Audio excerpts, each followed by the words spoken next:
Auditeurs, auditrices de Radio Tilly. Ils sont 7 autour du micro pour discuter pendant 1h30 de coming out, d'acceptation ou non par leur famille de leur homosexualité, mais aussi des violences qu'ils ont subies. Pour la première fois, j'ai eu l'impression en fait qu'on avait desserré un peu la vis. J'arrive pas à parler aux autres parce que j'ai pas vraiment confiance. Je me dis que après mon histoire va ressortir et ça je veux pas apprécier. Et qu'est-ce qui vous a mis en confiance alors, Alexis ? Je pense que c'est le fait d'être derrière un micro.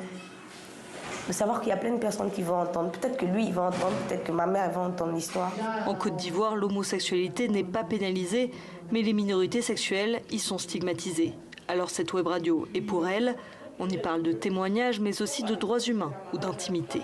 Nous faisons aucunement l'apologie de l'homosexualité pour les personnes qui ne veulent pas. On ne demande pas forcément de nous accepter, mais on demande de nous respecter. L'objectif surtout, c'est de prendre la parole. Les radios traditionnelles, en fait, ignorent carrément les minorités sexuelles.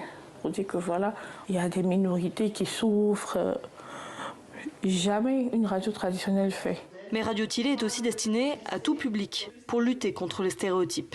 On met les autres face aux discriminations et on leur ouvre les yeux et l'esprit pour leur dire, voyez, vous dites ceci, vous dites cela, mais par derrière, voici de vraies personnes qui sont derrière ce que vous dites. Avec plus d'1 millier d'auditeurs par mois, la web radio trouve son public. D'un point de vue communautaire, c'est vraiment comme un espace où les personnes de la communauté peuvent se réunir. Même si ces personnes n'ont pas la possibilité de se réunir en personne, ces personnes ont quand même la possibilité d'entendre la voix des personnes de la communauté. Un espace d'échange indispensable pour la communauté LGBT+, qui vit souvent cachée en Côte d'Ivoire.